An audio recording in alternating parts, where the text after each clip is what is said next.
Hi friends, this is Rafi. Welcome to my channel. ఈరోజు Nifty bank Nifty గురించి తెలుసుకుందాం friends. తెలుసుకునే ముందు సెబీ యొక్క గైడ్లైన్స్ అయితే నేను చదవాలనుకుంటున్నాను. సో నేను సెబీ యొక్క అడ్వైజర్ అయితే కాదు ఫ్రెండ్స్. నేను సెబీ ద్వారాగా ఏ విధమైన లైసెన్స్ అయితే పొందలేదు. సో కాబట్టి నేను ఏ విధమైన రికమెండేషన్ చేయడానికి అనర్హుడిని. అది స్టాక్స్లో కావచ్చు, ఫ్యూచర్లో కావచ్చు, ఆప్షన్లో కావచ్చు. సో ఈ వీడియో ఓన్లీ ఎడ్యుకేషన్ పర్పస్ గురించి మాత్రమే నేను ఈ వీడియోని అప్లోడ్ చేయడం జరుగుతుంది. దయచేసి అర్థం చేసుకుంటారని ఆశిస్తున్నాను. సో బ్యాంక్ నిఫ్టీ చూడండి ఫ్రెండ్స్, బ్యాంక్ నిఫ్టీ 47,574 దగ్గర అయితే ఈరోజు క్లోజ్ అవడం జరిగింది బ్యాంక్ నిఫ్టీ. సో బ్యాంక్ నిఫ్టీలో మనకి ఆల్రెడీ గతంలో కూడా ప్రీవియస్ వీడియోస్లో కూడా మీకు చెప్పడం జరిగింది. సపోర్ట్ అండ్ రెసిస్టెంట్ లెవెల్ చెప్పడం జరిగింది. మన ఎగ్జాక్ట్గా మన లెవెల్ దగ్గర ఒక సపోర్ట్ లెవెల్ దొరికింది మార్కెట్కి. సపోర్ట్ లెవెల్ దొరికి మార్కెట్ ఒక అప్సైడ్ మూమెంట్ వెళ్ళింది. రెసిస్టెంట్ జోన్ కూడా మనకి ఒక స్ట్రాంగ్గా ఉందని చెప్పి గతంలో కూడా మీకు చెప్పడం జరిగింది. రెసిస్టెంట్ జోన్ సపోర్ట్ జోన్ మనకి రెండు కంపేర్ చేసుకుంటే సపోర్ట్ వీక్గా ఉంది, రెసిస్టెంట్ స్ట్రాంగ్గా ఉందని చెప్పి గతంలో కూడా నిఫ్టీ కూడా చెప్పడం జరిగింది, బ్యాంక్ నిఫ్టీ కూడా చెప్పడం జరిగింది. ఓకేనా. అదేవిధంగా మనకి గతంలో కూడా మీకు ఒక హెడ్ అండ్ షోల్డర్ ప్యాటర్న్ రావడానికి ట్రై చేస్తుంది మార్కెట్. కన్ఫర్మేషన్ అవ్వలేదు. కన్ఫర్మేషన్ అయితే మళ్ళీ సెల్లింగ్ ప్రెజర్ ఉంటుందని కూడా చెప్పడం జరిగింది. కానీ కన్ఫర్మేషన్ అవ్వకుండా మార్కెట్ యాజ్ ఇట్ ఈస్గా అప్సైడ్ మూమెంట్కి వెళ్ళిపోయింది. Okay, no problem. మన రెసిస్టెన్స్ జోన్ దగ్గర నుంచి మార్కెట్ మళ్ళీ ఒక సెల్లింగ్ ప్రెజర్ అయితే రావడం జరిగింది. మంచి ప్రాఫిట్లోనే మనం మార్కెట్లో ఈ రోజు వరకు మంచి ప్రాఫిట్లోనే ఎగ్జిట్ అవ్వడం కూడా జరిగింది అనమాట, హోల్డింగ్ పర్పస్లో. ఓకేనా. సో అయితే మార్కెట్ ఇక్కడ నుంచి ఒక అప్సైడ్ మూమెంట్ వెళ్ళింది. చాలామంది చెప్తున్నారు, మన న్యూస్ ఛానల్స్ వాళ్ళు చెప్తున్నారు, Israel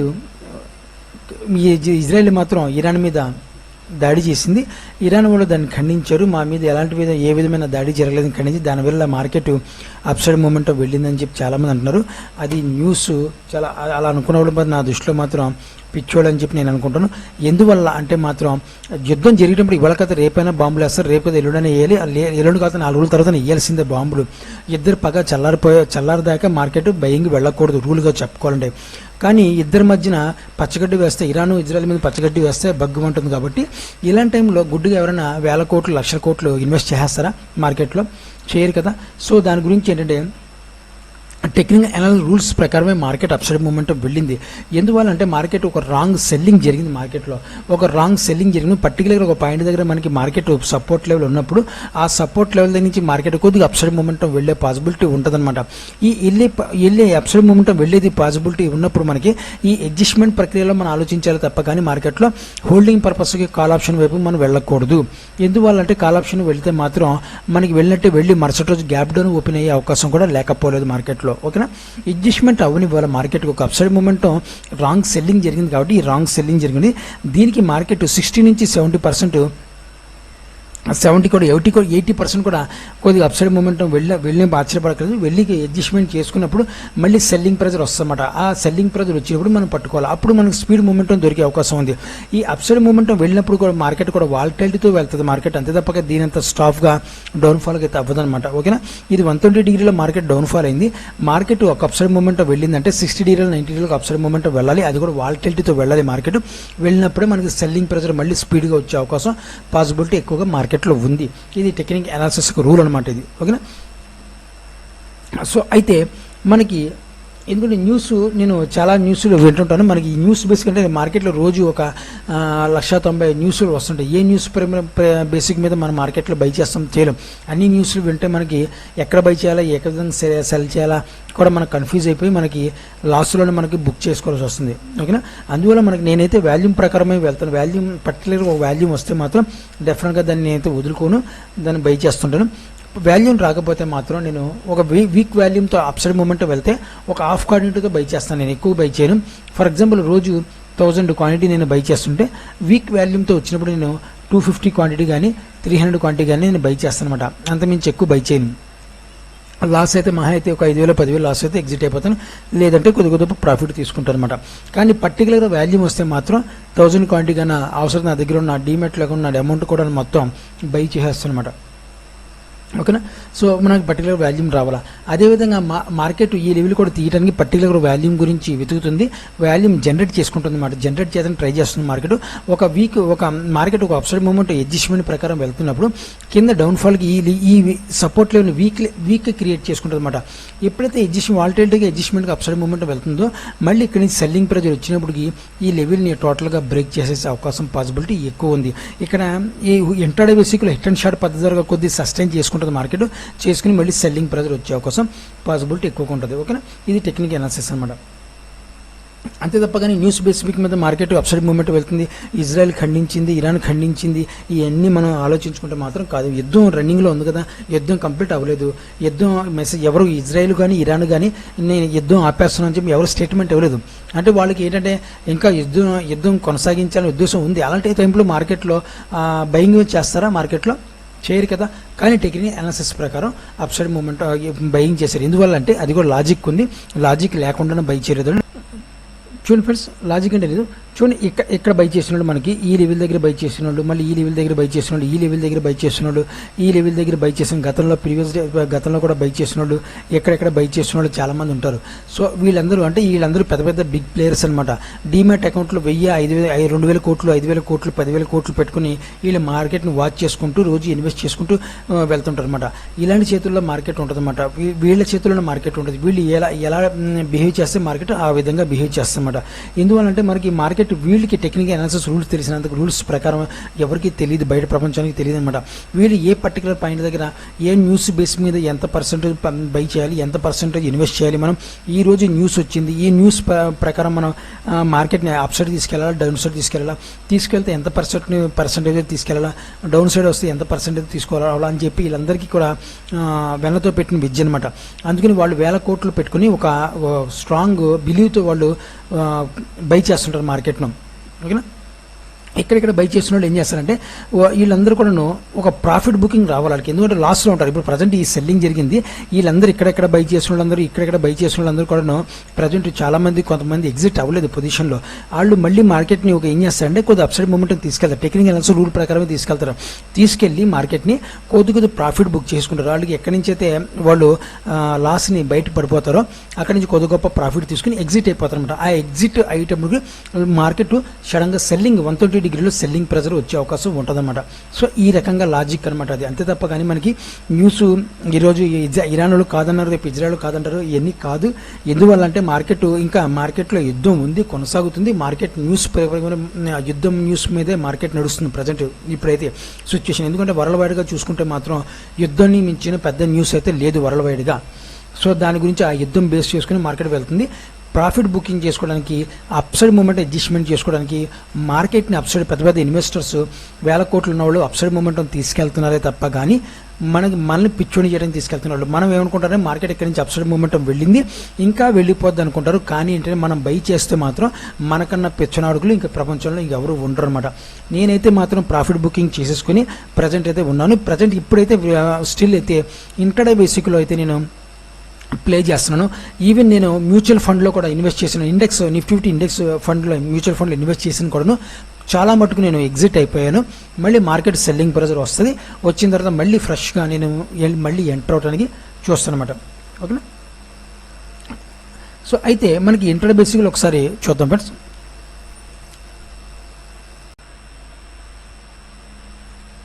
so intraday basically 30 minutes chart friends. ఇది ఇక్కడ కాల్ దగ్గర చూసుకోవచ్చు. 30 మినిట్స్ చార్ట్ అనమాట ఇది. అంటే నాకు జూమ్ ఇన్ బాగుంటుందని చెప్పి నేను 30 మినిట్స్ చార్ట్ తీసుకున్నాను. సో మార్కెట్ ఈరోజు ఒక బయింగ్ అయితే వెళ్ళింది ఫ్రెండ్స్. కానీ ఇది 100%, 99%, 100% అయితే సెవీ ఒప్పుకోదు. సో 99% అనుకోండి, 99% కూడా మార్కెట్ ఒక వీక్ వాల్యూమ్తోనే ఒక రాంగ్ బయింగ్లోనే మార్కెట్ ఒక అప్సైడ్ మూమెంట్ వెళ్ళింది. అంటే ఎప్పుడైతే వీక్ వాల్యూమ్తో మరి రాంగ్ బయింగ్ వెళ్ళిందంటే మార్కెట్ కంపల్సరీగా మార్కెట్లో సెల్లింగ్ ప్రెజర్ మళ్ళీ రావాల్సిందే. సెల్లింగ్ అంటే ఎంతవరకు అయితే దీన్ని ఎంతవరకు బై చేస్తారో దీనికి 60, 70, 80% కూడా సెల్లింగ్ వచ్చే అవకాశం పాసిబిలిటీ ఎక్కువగా ఉంది. ఒకవేళ మార్కెట్ ఈ యుద్ధానికి బేస్ చేసుకుని కాకుండా ఒక అప్సైడ్ మూమెంట్ వెళ్ళాలి అనుకుంటే మాత్రం మార్కెట్ సోమవారం కానీ మంగళవారం కానీ మార్కెట్ కొద్దిగా వాలటిలిటీ ఉండాలా. అది కూడా వాలటిలిటీ కూడా డౌన్ సైడ్ రావాలన్నమాట. డౌన్ సైడ్ వాలటిలిటీ వచ్చి మార్కెట్కి కొద్దిగా వాల్యూమ్ని జనరేట్ చేసుకుంటే మళ్ళీ మార్కెట్ అప్సైడ్ మూమెంట్ వెళ్తే అప్పుడు మనకి ఈ రెసిస్టెంట్ లెవెల్ దగ్గర నుంచి కొద్దిగా హోప్ అయితే ఉంది. మార్కెట్ ఒక బయింగ్ వైపు వెళ్ళే అవకాశం ఎక్కువ పాసిబిలిటీ ఉందని చెప్పి నేను అప్పుడు అనుకోవచ్చు. అంతే తప్ప కానీ మార్కెట్ ఇంత రాంగ్ బయింగ్ వెళ్ళినప్పుడు మార్కెట్ కంపల్సరీ మార్కెట్లో సెల్లింగ్ ప్రెజర్ రావాల్సిందే. అది కూడా సోమవారం మంగళవారం మార్కెట్ ఒకవేళ అప్సైడ్ మూమెంట్ వెళ్ళిపోతే మాత్రం మంగళవారం మధ్య నుంచి కానీ బుధవారం నుంచి మాత్రం సెల్లింగ్ ప్రెజర్ మాత్రం కంటిన్యూ అవ్వాల్సిందే మార్కెట్. ఇది మాత్రం గుర్తుపెట్టుకోండి. అలా కాకుండా మార్కెట్ సోమవారం కానీ మంగళవారం కానీ ఒకవేళ వాళ్ళకి డౌన్ సైడ్ కొద్దిగా మార్కెట్ అడ్జస్ట్మెంట్ చేసుకుంటే ఎలాగైతే అప్ సైడ్ మూమెంట్ అడ్జస్ట్మెంట్ అని చెప్పాను, ఈ రోజు రాంగ్ బయింగ్ వెళ్ళింది కాబట్టి అదేవిధంగా డౌన్ సైడ్ కూడా అడ్జస్ట్మెంట్ చేసుకుంటూ మార్కెట్ సోమ మంగళవారం కూడా వాలిటిలిటీ క్రియేట్ చేసుకుంటూ అది 3x వాలిటిలిటీ కావచ్చు, 4x కావచ్చు, 5x కావచ్చు, ఏ విధంగా వాలిటిలిటీ కూడా మనకు అనవసరం. ఆ వాలిటిలిటీతో మనకు వచ్చినప్పుడు మార్కెట్ కింద వాల్యూమ్ని జనరేట్ చేసుకోవాలా. ఎప్పుడైతే ఇక్కడ వాల్యూమ్ని మార్కెట్ ఇంటర్ బేసిక్లో వాల్యూమ్ని ఎప్పుడైతే జనరేట్ చేసుకుంటుందో మార్కెట్ మళ్ళీ మనకు హోప్ అయింది మనకి డైరెక్ట్గా మార్కెట్ ఈ లెవెల్ని వెళ్ళే పాసిబిలిటీ ఉంది, ఎక్కువ ఉంటుంది కూడా. వెళ్ళిన తర్వాత ఈ లెవెల్కి వచ్చిన వాల్యూమ్ ఈ లెవెల్ క్రాస్ అవుతున్నప్పుడు లేకపోతే ఈ లెవెల్ దగ్గరికి వచ్చిన వాల్యూని మనం కంపారిజన్ చేసుకుంటే అప్పుడు మార్కెట్ ఒక అప్సైడ్ మూమెంట్ వెళ్తుందా లేదా అని చెప్పి మనం చూసుకోవచ్చు. లేని పక్షంలో మాత్రం మార్కెట్ మన సెల్లింగ్లో ప్రజెంట్ ఆలోచించుకోవాలి. ఇప్పుడైతే నేనైతే ప్రజెంట్ సెల్లింగ్ ఆలోచిస్తున్నాను. మార్కెట్ రేపు సోమవారం మార్నింగ్ మాత్రం ఒకవేళ మార్కెట్ గ్యాప్ అప్ ఓపెన్ అయితే మాత్రం నేను 100 to 100% మాత్రం సెల్లింగ్కే చూస్తాను ఫ్రెండ్స్. కొద్దిగా లో వాల్యూమ్ వస్తే మాత్రం తక్కువ క్వాంటిటీ బై చేస్తాను. హై వాల్యూమ్తో గ్యాప్ అప్ ఓపెన్ అయితే మాత్రం అది కూడా లోయెస్ట్ వాల్యూమ్తో ఓపెన్ అయితే మాత్రం డెఫినెట్గా నేను మార్కెట్లో పుట్ ఆప్షన్ తీసుకుంటాను అనమాట. ఓకేనా, కొద్ది గొప్ప ప్రాఫిట్ బుక్ చేసుకుంటాను పుట్ ఆప్షన్ తీసుకుని. తర్వాత అక్కడి నుంచి మార్కెట్లో బిహేవియర్ చూసి దాన్ని బట్టి కాల్ కానీ పుట్ కానీ తీసుకుంటాను అనమాట. ఓకేనా, సో అయితే మార్కెట్లో చూడండి ఫ్రెండ్స్, ఇది మార్కెట్లో ఒక సెల్లింగ్ ప్రెజర్ అయితే మనకి రెసిస్టెన్స్ జోన్ ఉంది. సో ఈ రెసిస్టెన్స్ జోన్ కూడా చూడండి, మనకి ఈ లెవెల్ దగ్గర నుంచి ఒక రెసిస్టెన్స్ జోన్ ఉంది మార్కెట్లో 48,300 దగ్గర అయితే ఒక రెసిస్టెన్స్ జోన్ ఉంది. 48,300 దగ్గర ఈ లెవెల్ బ్రేక్ చేయడం, అది డైరెక్ట్గా మార్కెట్ వెళ్తే మాత్రం ఒక అప్సైడ్ మూమెంట్ వెళ్తే మాత్రం 48 అంటే ఒక ఆ ఫ్లోటింగ్లో మార్కెట్లో ఒక మూమెంట్ వెళ్ళినప్పుడు ఒక 50 పాయింట్లు 100 పాయింట్లు ముందుకు వెళ్తుంది మార్కెట్. మనకు కంగారు పడక్కలేదు అసలు. మన ఈ లెవెల్ దగ్గర చెప్పాం కదా, ఈ లెవెల్ దగ్గర నుంచి బ్యాక్ రావాలని కదా, ఒక ఆ ఫ్లోటింగ్లో మార్కెట్ అప్సైడ్ మూమెంట్ వెళ్ళినప్పుడు ఒక 50 పాయింట్లు 80 పాయింట్లు ముందుకు వెళ్తుంది. వెళ్ళిన తర్వాత మనకి అక్కడి నుంచి సెల్లింగ్ ప్రెజర్ వస్తుంది. ఎందుకంటే మనం కన్ఫ్యూజ్ చేస్తాం, మార్కెట్ కన్ఫ్యూజ్ చేయడానికి ఉంది అంతే తప్ప కానీ మనకి మార్కెట్ రండి బాబు మీరు డబ్బులు ఇస్తా అని చెప్పి లేదు. మార్కెట్ మన దగ్గర డబ్బులు తీసుకోవడానికి 90% ఉంది, 10% డబ్బులు ఇవ్వడానికి ఉందన్నమాట. అర్థం చేసుకుంటే 90% ఇవ్వడానికి ఉంది, అర్థం చేసుకోకపోతే 10% లాస్ ఉంటుంది. ఇది లాజిక్ అనమాట మార్కెట్లో. సో ఇది మాత్రం మీరు గుర్తుపెట్టుకోండి. సో మార్కెట్లో ఒక అప్సైడ్ మూమెంట్ ఇది ఈ లెవెల్ దగ్గరికి వెళ్ళింది అంటే ఈ లెవెల్ దగ్గరికి వెళ్తే నేను పుట్ ఆప్షన్ తీసుకుంటాను. అలా కాకుండా కొద్దిగా అప్సైడ్ మూమెంట్ వెళ్ళినా సరే మార్కెట్లో నేను మళ్ళీ అగైన్ పుట్ ఆప్షన్ తీసుకుంటాను. ఎగ్జిట్ మాత్రం అవ్వను, పుట్ ఆప్షన్ తీసుకుంటే మార్కెట్ అడ్జస్ట్మెంట్ చేసుకున్నప్పుడు పుట్ ఆప్షన్ తీసుకుంటూనే నేను కూర్చుంటాను అనమాట. నా స్టాప్ లాస్ అయితే దీనిపైన అయితే స్టాప్ లాస్ అయితే పెట్టుకుంటాను అనమాట. 50,000 దగ్గర అయితే స్టాప్ లాస్ పెట్టుకుంటాను. ఇది హోల్డింగ్ పర్పస్ కాబట్టి ఇంటర్ బేసిక్లో కాదు, నేను హోల్డింగ్ పర్పస్ ఆలోచిస్తున్నాను. సో ఎందుకంటే హోల్డింగ్ పర్పస్లో ఎందుకని ఆలోచిస్తున్నాను అంటే ఇంటర్ బేసిక్లో మనం మార్నింగ్ 9:15 నుంచి 3:20 మనం ఎగ్జిట్ అయిపోవాలా. అది హోల్డింగ్ పర్పస్ అయితే ఒకసారి గ్యాప్ డౌన్లు గ్యాప్ అప్లు మనకు వస్తాయి మార్కెట్లో. ఆ గ్యాప్ డౌన్లో మనం పోగొట్టుకోకూడదు, అందుకని హోల్డింగ్ చేసుకుంటాను అనమాట. కొద్ది గొప్ప మనకి నా కెపాసిటీ బట్టి ఒక క్వాంటిటీ కానీ 2 క్వాంటిటీ 3 క్వాంటిటీ ఎంత ఉంటుంది నా దగ్గర ఉన్న డిమాట్లు ఉంటాయి అమౌంట్ బట్టి హోల్డింగ్ కూడా చేసుకుంటాను అనమాట. ఆ గ్యాప్ డౌన్లు గ్యాప్ అప్లు మిస్ అవ్వకూడదని. ఓకేనా, సో మనకి రెసిస్టెన్స్ జోన్ ఇది ఈ లెవెల్ దగ్గర అయితే ఉంది ఫ్రెండ్స్. మనకి బ్యాంక్ నిఫ్టీ యొక్క రెసిస్టెన్స్ జోన్, దీనికి ఒక 50 పాయింట్లు ఒక 80 పాయింట్లు పైకి వెళ్ళినా కంగారు పడదు. వెళ్ళినా సరే పుట్ ఆప్షన్ తీసుకుంటాను. మళ్ళీ అక్కడి నుంచి మార్కెట్ సెల్లింగ్ ప్రెజర్ రావాలా. ఒకవేళ మార్కెట్లో రేపు మండే వాల్టైతే డౌన్ సైడ్కి వస్తే డౌన్కి అయితే మరీ మంచిది, నాకు హోప్ అయితే ఉంది. ఈ లెవెల్ని బ్రేక్ చేసుకుంటుంది అనమాట. డౌన్ సైడ్ నుంచి వాల్టైతే అయితే వస్తే వాల్యూమ్ని జనరేట్ చేసుకుంటుంది. ఎప్పుడైతే వాల్యూమ్ని జనరేట్ చేసుకుందో మార్కెట్ ఈ లెవెల్ని తీసి మనం డైరెక్ట్ ఈ లెవెల్కి పై లెవెల్కి అయితే వెళ్ళిపోద్ది అనమాట. డైరెక్ట్ కింద నుంచి వాల్యూమ్ వస్తే మాత్రం డెఫినెట్గా ఈ లెవెల్ పనిచేయదు అనమాట. ఒకవేళ ఈ లెవెల్ ఈ రెడ్ లైన్ అయితే వేసాను ఈ లెవెల్ ఎప్పుడు వర్కౌట్ అవుతుందంటే మార్కెట్ గ్యాప్ అప్ ఓపెన్ అయినప్పుడు కానీ, లేని పక్షంలో మార్కెట్ డైరెక్ట్గా రాంగ్ బయింగ్ వెళ్ళినప్పుడు కానీ ఈ లెవెల్ అయితే కంపల్సరీగా అయితే వర్కౌట్ అవుతుంది, నా అంచనా ప్రకారం వర్కౌట్ అవుతుంది. సో దాని గురించి మార్కెట్ అలా కాకుండా కింద ఇందాక చెప్పిన విధంగా డౌన్ సైడ్ వాలటిలిటీ వచ్చి కింద కొద్ది అడ్జస్ట్మెంట్ చేసుకుని కింద నుంచి మనకి వాల్యూమ్ని జనరేట్ చేసుకుని వెళ్ళిపోతే మాత్రం అప్పుడు ఈ లెవెల్ని బ్రేక్ చేసుకుంటుంది, డైరెక్ట్ ఈ లెవెల్ దగ్గరికి అయితే వెళ్ళే పాసిబిలిటీ ఉంది. ఓకేనా, సో ఇది మాత్రం బ్యాంక్ నిఫ్టీ యొక్క సపోర్ట్ అండ్ రెసిస్ట్. సపోర్ట్లో ఆల్రెడీ మీకు చెప్పాను గతంలో, ఇది మాత్రం వీక్నెస్ క్రియేట్ చేసుకోవడానికి ట్రై చేస్తుంది. మరి వీక్నెస్ క్రియేట్ చేసుకుంది కూడాను. ఇంకా కొద్ది అప్సైడ్ మూమెంట్ వెళ్తే మాత్రం ఇంకా టోటల్గా క్రియేట్ చేసుకుంది.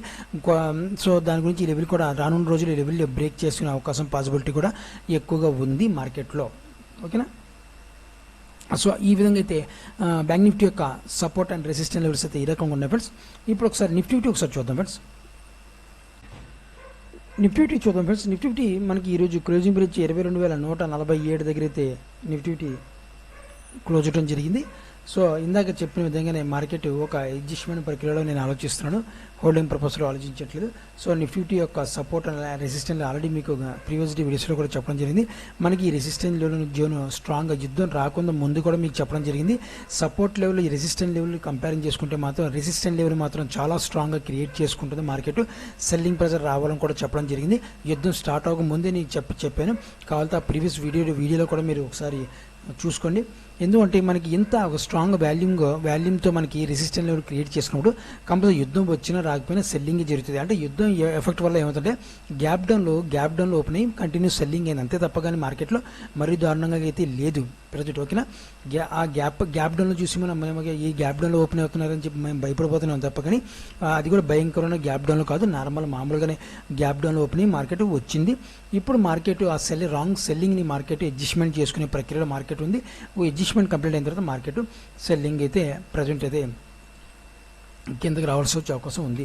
సో మనకి నిఫ్టీ యొక్క సపోర్ట్ అండ్ రెసిస్టెన్స్ లెవెల్ చూద్దాం ఫ్రెండ్స్.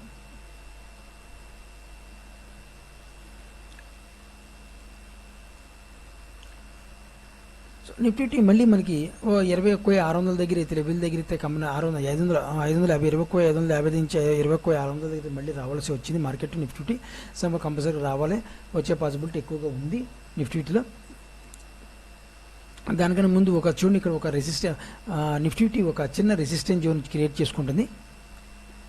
చిన్న రెసిస్టెన్స్ జోన్ అనమాట, పెద్ద కాదు ఫ్రెండ్స్, ఇది చాలా చిన్న రెసిస్టెన్స్ జోనే.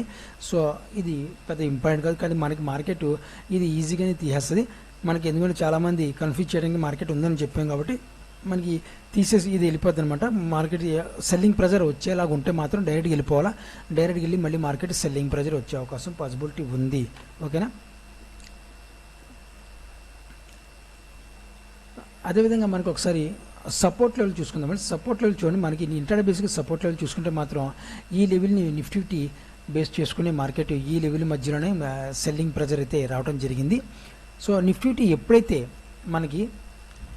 నిఫ్టీ కొద్దిగా అడ్జస్ట్మెంట్ చేసుకుని మార్కెట్ దీన్ని బ్రేక్ చేసుకుంటుందో కొద్ది సెల్లింగ్ ప్రెజర్ వచ్చి డైరెక్ట్గా ఇక్కడికి వచ్చే అవసరం ఉంది. తర్వాత దీన్ని కూడా బ్రేక్ చేసుకుంటే మాత్రం ఈ రెండు లెవెల్స్లో బ్రేక్ చేసుకుంటే మాత్రం కొద్దిగా speed momentum market jet speed momentum కొద్దిగా మూమెంటం వస్తుంది. ఆప్షన్స్లో మనకి ప్రీమియమ్స్ ఈజీగా కళ్ళు మూసి కళ్ళు తిరిగే లోపల టక్ మని పెరిగిపోతుంటాయి అనమాట. ఆ జెట్ స్పీడ్ మూమెంటం కొద్దిగా మనకి ఈ మస్ట్ అండ్ షుడ్ ఈ లెవెల్ బ్రేక్ చేస్తే మాత్రం వచ్చే అవకాశం పాసిబిలిటీ ఉందని చెప్పి ఎక్స్పెక్ట్ చేస్తున్నాను. అలా కాని పక్షంలో మార్కెట్ బాగా అడ్జస్ట్మెంట్ చేసుకుంటే అక్కడ పైనుంచి కూడా వచ్చే అవకాశం ఉంది, లేకపోలేదన్నమాట జెట్ స్పీడ్ మూమెంటం. ఓకేనా,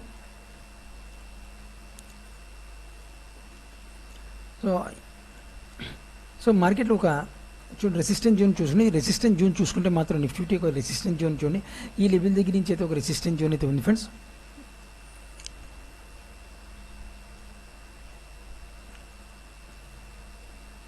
సో ఈ లెవెల్ దగ్గర అయితే ఒక్క నిమిషం. సో ఈ లెవెల్ దగ్గర 22,500 అంటే 600 22,550 నుంచి 22,600 పైన కొద్దిగా ఒక రెసిస్టెన్స్ జోన్ ఉంది. ఈ రెసిస్టెన్స్ జోన్ మార్కెట్ ఒక టచ్ అయ్యి ఈ లెవెల్ దగ్గర నుంచి మళ్ళీ సెల్లింగ్ ప్రెజర్ వచ్చే అవకాశం పాసిబిలిటీ ఉందని చెప్పి నేను ఎక్స్పెక్ట్ చేస్తున్నాను. సో డైరెక్ట్ మూమెంట్ అయితే అప్సైడ్ మూమెంట్ లేదు, డైరెక్ట్ ఇందాక చెప్పిన డైరెక్ట్ మూమెంట్ అయితే మార్కెట్ ఈ రోజు నిఫ్టీ కూడా ఒక రాంగ్ బయింగ్ అయితే వెళ్ళింది మార్కెట్. సో 100% రాంగ్ బయింగ్ వెళ్ళింది. సో మార్కెట్ ఒకవేళ మార్కెట్ అప్సైడ్ మూమెంట్ ఈ లెవెల్ బ్రేక్ చేయాలి అంటే మాత్రం ఈ ఇందాక బ్యాంక్ నిఫ్టీలో చెప్పినట్టు యాజ్ యూజువల్గా వాలిటైల్తో డౌన్ సైడ్కి అయితే రావాలా, డౌన్ సైడ్కి వచ్చి మళ్ళీ వాల్యూమ్ని కింద జనరేట్ చేసుకుని మళ్ళీ మార్కెట్ అప్సైడ్ మూమెంట్ వెళ్తే మాత్రం ఈ లెవెల్ని ఈజీగా బ్రేక్ చేసి తర్వాత ఈ లెవెల్ దగ్గరికి వెళ్ళే పాసిబిలిటీ ఎక్కువగా ఉందని చెప్పి నేనైతే ఎక్స్పెక్ట్ చేస్తాను అనమాట. సో నిఫ్టీలో సో ఈ లెవెల్ అయితే ఒక resistant level, support level already మనకి హోల్డింగ్ పర్పస్లో నేను ఆలోచిస్తున్నాను కాబట్టి హోల్డింగ్ పర్పస్లో అయితే మన లెవెల్ అయితే ఈ లెవెల్ దొరికితే టార్గెట్ ఫస్ట్ టార్గెట్ పెట్టుకుంటాను. ఈ లెవెల్ ఎప్పుడైతే ఇంటర్ బేసిక్లో హోల్డింగ్ పర్పస్లో ఈ లెవెల్ బ్రేక్ చేస్తే మళ్ళీ ఆప్షన్ కొద్దిగా ప్రాఫిట్ బుక్ చేసుకుంది ఫ్రెష్గా మళ్ళీ బై చేసుకుంటాను నేను అవకాశం. అది కూడా రాంగ్ సెల్లింగ్ వెళ్ళకూడదు, మార్కెట్లో పర్ఫెక్ట్ సెల్లింగ్ వెళ్తేనే నేను ఈ లెవెల్ బ్రేక్ చేస్తున్నప్పుడు నేను సెల్లింగ్ హోల్డింగ్లో పెట్టుకుంటాను. ఒకవేళ రాంగ్ సెల్లింగ్ చేస్తే మార్కెట్ సెల్లింగ్ జరిగిందంటే మార్కెట్ మళ్ళీ ఈ లెవెల్ మనకి తీసి మళ్ళీ అప్సైడ్ మూమెంట్ వెళ్ళిపోద్ది మార్కెట్. ఓకేనా, ఈ టెక్నిక్ అనాలిసిస్గా రూల్ అనమాట. సో ఈ రకంగా అయితే నిఫ్టీలో నా యొక్క support and resistant level, support level as యూజువల్గా కింద ఇంట్రాడే బేసిక్లో చూసుకుంటే మాత్రం ఈ లెవెల్ దగ్గర ఒక సపోర్ట్ లెవెల్ అయితే దొరకాలి మనకి. Market intraday basic support and resistant level friends, ఇది హోల్డింగ్ పర్పస్ కాదు. పర్ఫెక్ట్ వాల్యూమ్ వస్తే మాత్రం పర్ఫెక్ట్ రాంగ్ సెల్లింగ్ లేకుండా అయితే హోల్డింగ్ పర్పస్లో అయితే ఆలోచించుకుంటాను. సో యాజ్ యూజువల్గా మార్కెట్ అడ్జస్ట్మెంట్ ప్రక్రియ అప్సైడ్ మూమెంట్ వెళ్తుంది కాబట్టి రెసిస్టెన్స్ జోన్ అయితే ఉంది. అదేవిధంగా సపోర్ట్ లెవెల్ కూడా ఉంది ఫ్రెండ్స్. సపోర్ట్ లెవెల్ చూడండి, రేపు ఒకవేళ ఇంట్రాడే బేసిక్లో మార్కెట్ వస్తే మాత్రం ఈ లెవెల్ దగ్గర అయితే మార్కెట్ అయితే ఒక సపోర్ట్ లెవెల్ అయితే దొరకాలి మార్కెట్కి.